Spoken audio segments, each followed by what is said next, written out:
E aí, pessoal, continuando o vídeo anterior, a gente fez uma introdução teórica bem inicial de, de limites de funções de duas variáveis reais a valores reais. A gente vai prosseguir aqui, antes introduzindo uma propriedade, que eu não comentei lá, mas ela sai da definição, esqueci de comentar. Mas aquela definição que a gente apresentou de limites, tanto para uma quanto para duas, quanto para n variáveis, a gente pode estender aquela definição. Ela diz para a gente que se o limite existe e é igual a L, então esse valor de L é único, tá? Ou seja, se eu falar que o limite de uma função é L e também é M, você conclui que o L vai ser igual a M, portanto, você consegue provar a unicidade do limite. E essa propriedade da unicidade do limite, que vem da definição do limite, ela acaba sendo um pilar fundamental para mostrar e concluir várias propriedades, tá? Vamos prosseguir utilizando essa propriedade quando necessário, mas já introduzindo umas novas com relação ao cálculo de limites. Então, essa primeira que eu vou fazer, eu escrevi assim, exemplo, limite de xy tendendo a AB, de uma certa f que a gente já vai apresentar, vou colocar alguns exemplos, de algum AB no R2, e depois a gente caracteriza mais se ele está no domínio, se ele não está no domínio. O importante a gente já sabe, ele tem que ser um ponto de acumulação do domínio da função. Então, vamos primeiro colocar assim, se a f de xy, pegar uma função bem facinha, f de xy é igual a x. Então, vou trocar a caneta aqui, vamos botar em azul. Como é que fica, então, o limite para xy tendendo a AB, eu não fixei o AB, eu deixei ele genérico, da função x. Antes de prosseguir, vamos fazer aqui rapidinho, qual é o domínio da função? Isso é fácil, o domínio da função é todo R2. Qualquer para-ordenado faz sentido aplicar na regra. Então, a gente vai olhar o seguinte, o que está acontecendo aqui, o que a gente está olhando a gente está perguntando o que acontece com a função f de x igual a x quando as variáveis x e y tendem a b. E o que a gente consegue entender aqui tranquilamente é que quando x, y, quando o par xy tende ao par AB, quer dizer que o x está tendendo ao A e o y está tendendo ao B. Não importa como, mas está tendendo, ou seja, no sentido que a distância entre esses dois pontos está se tornando arbitrariamente nula. Está ficando cada vez menor. Então, o que você está fazendo aqui é o seguinte, quando o par xy tende ao par AB, você está entendendo que o x está tendendo a A e o y está tendendo a B. Note que a função aqui depende somente de x. Então, é claro que quando os pontos x e y se aproximam de AB, o limite dessa função vai ser somente o A. Porque o x está indo para A, é o x que está indo para A aqui. Vamos para um segundo exemplo? Botar f de xy igual a y ao quadrado vezes x. Estou inventando. Vamos calcular esse mesmo limite? Bom, primeiro, está aparecendo um menos, vou deixar assim.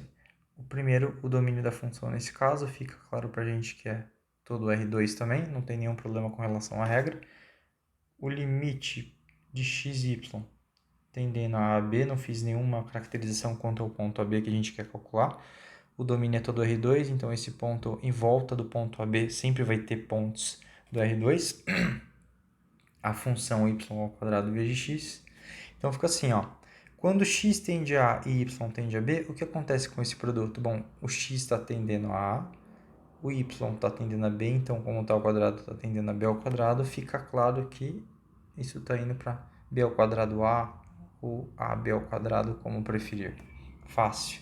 O que a gente está fazendo aqui é utilizando indiretamente a propriedade de limites lá de uma função de uma variável, porque o que a gente está vendo, de certa forma, pode ser entendido assim, ó.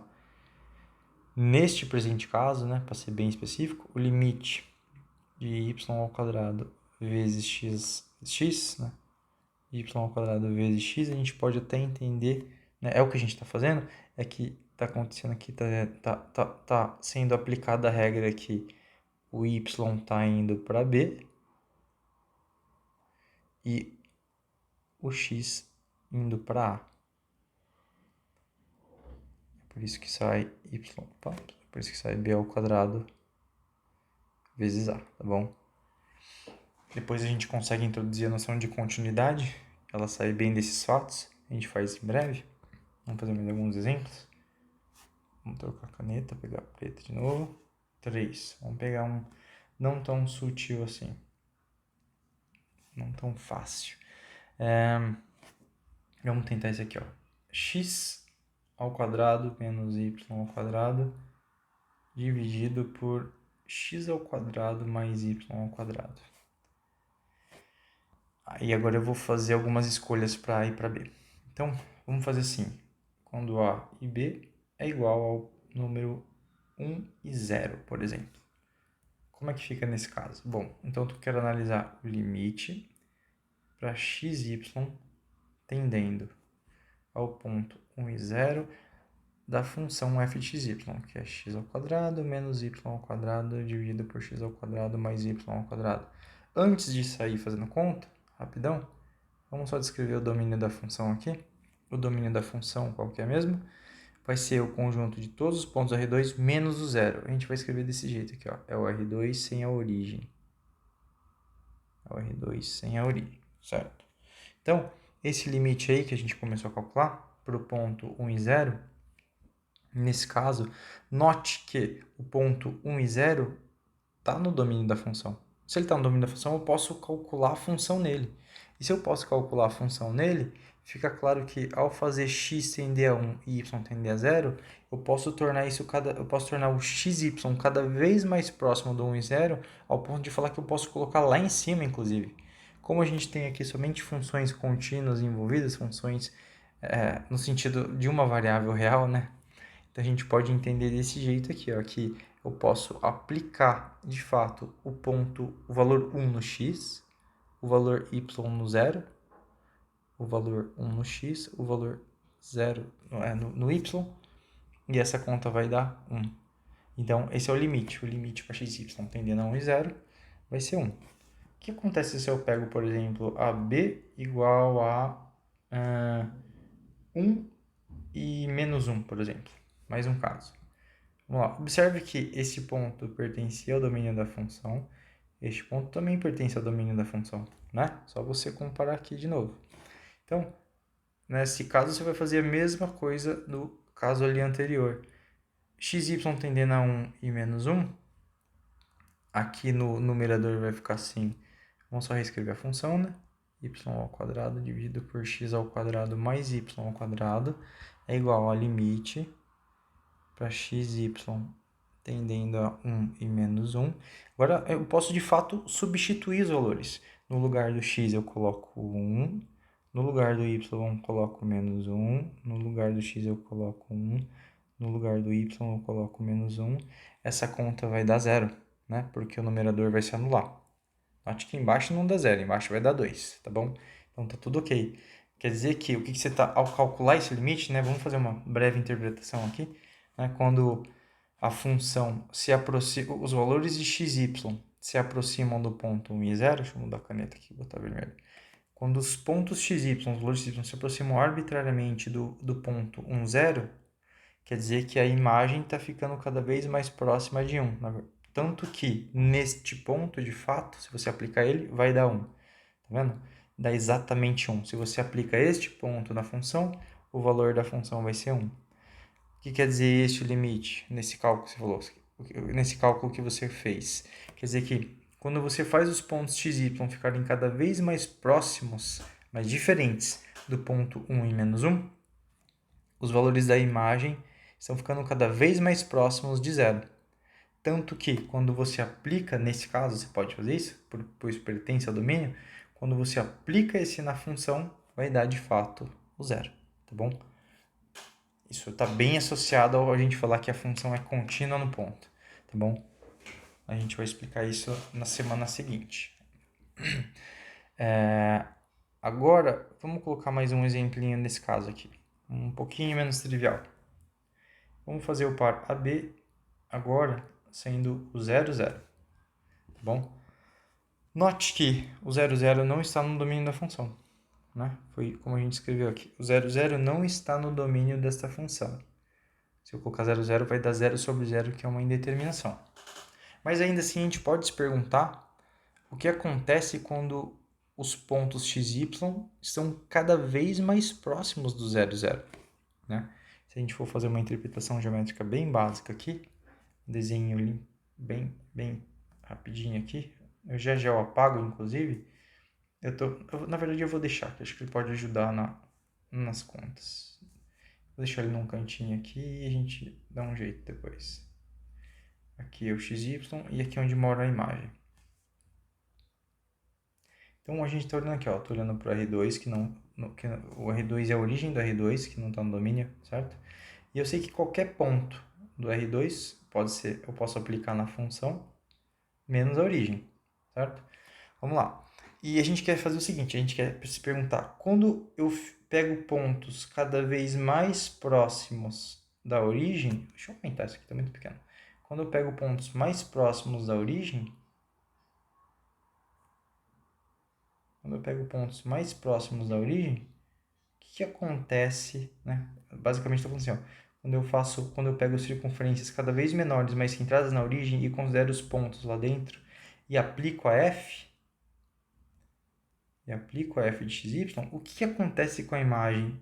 Ela vai para um número específico? Ela vai para dois números específicos? Ela vai para 3, para n, para infinitos? Não vai para nenhum, não vai para mais infinito? A gente quer responder isso. Se conforme eu for diminuindo essas vizinhanças, a gente observa o comportamento de estar se aproximando de um número, né? A gente consegue mostrar isso em generalidade, naquele sentido que não importa a vizinhança que eu fizer em torno de um certo número, eu consigo exibir alguma bolinha centrada na origem, tal que toda a vizinhança da origem é mapeada lá para dentro. Aí isso quer dizer que o limite de fato existe, é esse L. Mas a gente também tem a possibilidade do limite não existir. E o limite não existir quer dizer justamente isso. Eu consigo mostrar diferentes maneiras de me aproximar da origem e fazer com que esse limite vá para um número diferente. E é justamente o ataque que a gente vai mirar. Vai tentar furar aquela propriedade inicial da unicidade do limite. Então esse é um caso que a gente vai mostrar utilizando a propriedade da unicidade do limite, que o limite não existe. Bom, vamos lá.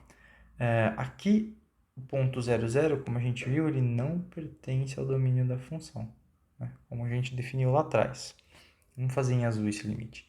Então, minha pergunta é, como é que fica o limite para xy tendendo a 0, 0 da função x ao quadrado menos y ao quadrado dividido por x ao quadrado mais y ao quadrado? Certo? Uma ideia de ataque, para você mostrar que o limite não existe, ouve bem o que eu estou dizendo, tá? Quando eu quero mostrar que um limite não existe, a gente tenta obter dois caminhos, aos quais, quando eu aplicar a função, dois caminhos se aproximando da origem, duas curvas que se aproximam da origem, para os quais, quando eu aplicar a função sobre essas curvas, eu vejo que o limite vai para números diferentes. Esse é o ataque dos caminhos, né, para cálculo de limites. E o que a gente vai fazer é o seguinte, ó. Eu vou olhar aqui para a origem, e vou tentar construir duas retinhas ou duas curvas. Vou fazer assim, ó. Vou tentar fazer duas curvas. Por exemplo, uma pode ser por aqui, tá vendo? Ela passa pelo origem. E outra pode ser, sei lá, sobre o próprio eixo Y ou eixo X. Então, de maneira que quando eu me aproximo da origem por aqui, e quando eu me aproximo da origem por aqui, o cálculo dos limites de respostas diferentes. Note que qualquer ponto sobre essa curvinha eu posso chamar, digamos que a reta essa curva está sobre a reta identidade, então eu posso chamar assim de lambda1 de t, eu posso chamar ela de dt. Se essa retinha aqui está sobre o eixo das abscissas, eu posso chamar qualquer ponto aqui de lambda2 de t, a curva como sendo 0t, certo? Vamos ver o que acontece com o cálculo dos limites sobre essas curvas. Então, eu vou fazer assim, ó. Então, a gente quer calcular esse limite. Primeiro, a gente vai fazer assim, ó. Vou só dar uma separada aqui. Então, a gente faz primeiro assim, ó. Primeiro, sobre lambda 1 de t igual a tt. Então, a técnica das duas curvas é para mostrar que um limite não existe. E é o que a gente vai fazer agora, mostrar que esse limite não existe. Então, o limite para xy tendendo a 0, 0 da função x ao quadrado menos y ao quadrado dividido por x ao quadrado mais y ao quadrado, se ele existisse, ele deveria ser igual, não importa o caminho, a eu pegar xy tendendo a 0, 0, certo? Só que eu queria que esse xy pertencesse à curva lambda 1 de t. Tá vendo? Pertencesse a lambda 1 de t dessa mesma função. Então, se ele existe, digamos que ele exista. Então, ele deveria ser igual a este outro, mas sobre a curva específica que eu estou construindo. Porque se ele existe, não importa a maneira que eu me aproxime da origem. Existem infinitas maneiras de se aproximar aqui da origem, né? Posso me aproximar pela reta, sobre o eixo x. Eu escolhi duas, uma por aqui e uma por aqui. Então, estou analisando primeiro essa. Se existisse o limite, quer dizer que ao me aproximar da origem por esses pontos que estão sobre a reta, sobre o gama 1 de t, quer dizer que o limite existiria, ia coincidir com esse por causa da unicidade. Este próximo pode ser reescrito. Este próximo pode ser reescrito, né? Essa gama 1 de t, vamos especificar que é tt, poderia ser escrito então como sendo lambda para t tendendo a 0. Vamos substituir no lugar do x ia ser t, no lugar do y ia ser t, no lugar do x ia ser t, mesma coisa no y. Então, essa conta daria 0. Então, se o limite existisse, essa primeira igualdade ia ser verdade e a segunda também. E se o limite existisse, a gente constata que daria 0, porque fazendo o limite pela curvinha gama 1, daria 0. Prosseguindo da mesma maneira, vou fazer assim, 2 sobre gama 2 de t igual a 0t. Da mesma ideia, lá, se o limite existisse, eu poderia fazer essa conta aqui.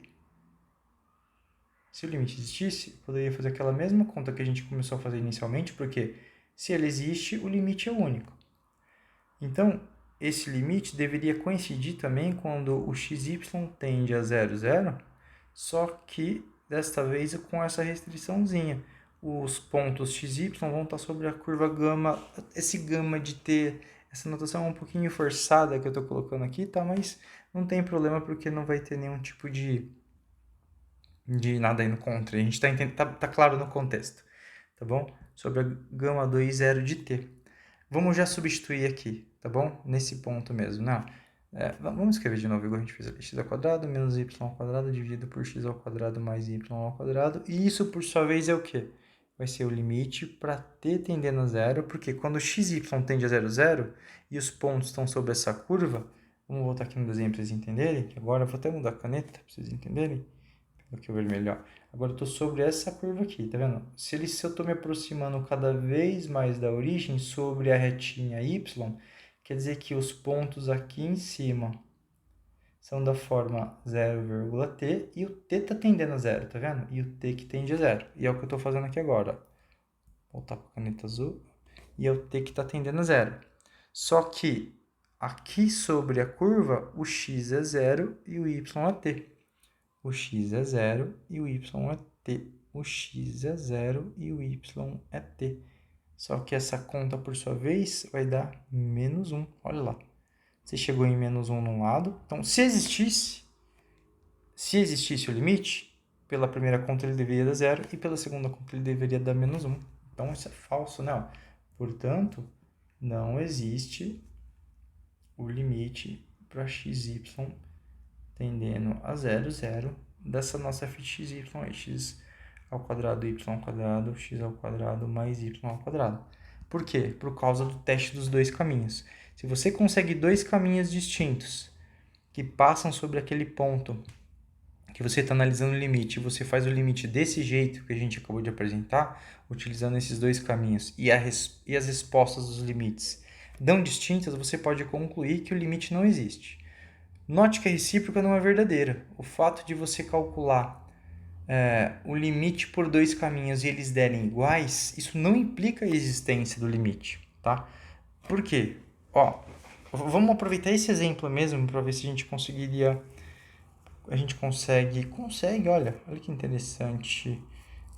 Não vai dar certo essa ideia aqui agora não. Eu acho que eu vou construir um outro exemplo para não ficar muito poluído também aqui. Tá, mas enfim, vamos só recapitular essa ideia de novo e concluir esse exemplo. Então a gente mostrou por esse exemplo que o teste dos dois caminhos servem para mostrar que o limite não existe, certo? Eu não uso ele para mostrar que o limite existe, porque você está escolhendo apenas dois caminhos. E existem infinitas maneiras de entender a origem, tá bom? Então, quando você pega dois caminhos e mostra que o limite não existe, já basta.